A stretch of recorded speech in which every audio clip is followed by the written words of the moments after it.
Hello, I'm Don Brandis. I'm going to read you three recent poems. First one is called The Doubt Scout.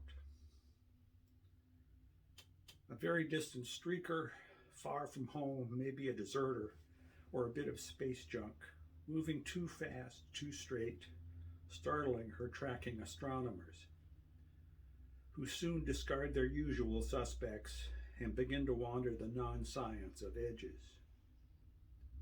Best guess? A light sail, thin and broad, no more than a millimeter thick, with an acre's area, sped along by light energy.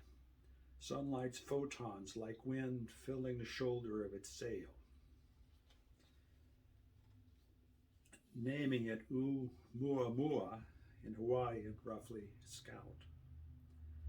They confer, argue, speculate, while their object races past them, out of range, even of their enormously assisted sight.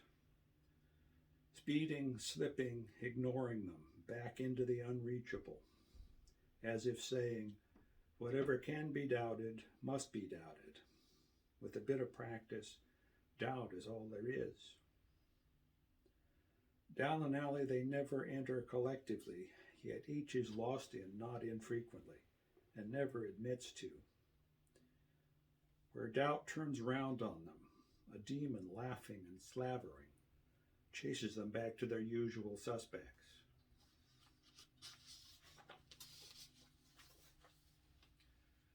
The always autumn. Surrounded by a nameless county, we walk what we've forgotten, or maybe overcome. Last time we were here, the path was muddy, and dirt bikes chased us to one side. Where once there were only hikers in heavy leather boots with waffled soles that might as well have been iron. But that was then, except as other, the always autumn, that settles us in its gapless prelude.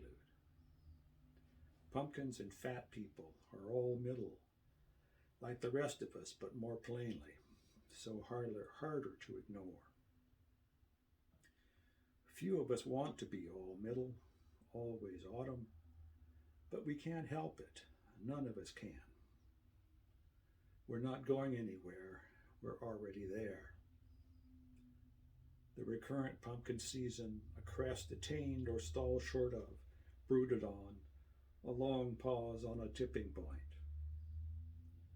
Those rising seasons into these falling ones, seasons which, like moments, have beginnings and ends, which can be counted, and a middle which cannot. Walking a small town street, passing storefronts, visited by a few chained up bicycles, and the cars nosed in like cows at milking time.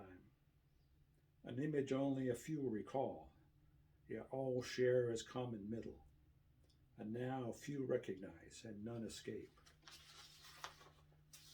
Though it escapes us, shedding us, along with our expectations, confusions, fears, and convenient distinctions.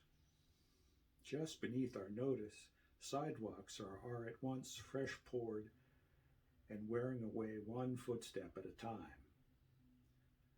We're startled by the middle, a large beast creeping past us, carrying its own darkness. We only see it after we've filled it full of arrows from our quiver of cells and objects, a corpse it won't resemble. A spilt pumpkin, a mess of pulp and seeds that might be pies and pumpkin bread, but isn't. That might be another year's crop, slow ripening and haphazard grows with its neighbors, but isn't. Not the news, not internet gossip.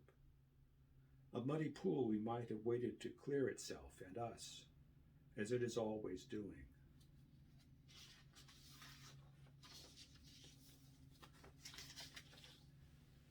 The end of entitlement. Cruising aisles with our list or just browsing without one. Between the first stirrings of entitlement and an aimless openness with no intent to ownership. Cruising the faded blush of last season's cherries, apples. A dull glint on a marked-down, slightly used SUV. A passably attractive new neighbor's enigmatic grin, not quite a leer. Before and after, with no commitment, a pause of surprising depth and duration envelops us, not resisting but undoing ownership, with what we already are, without needs become entitlements. A poem is an oddly appealing new friend who has crept beneath our skin with 40 of her best friends and won't go away, go back, because there is no back. And because, well, even though we don't deserve her exactly, or want her either, she, they, arrive by an unwatched pathway that is disappearing step by stepless step, going not precisely anywhere, carrying the here now, like the Ark of the Covenant, which, when carried, carries us.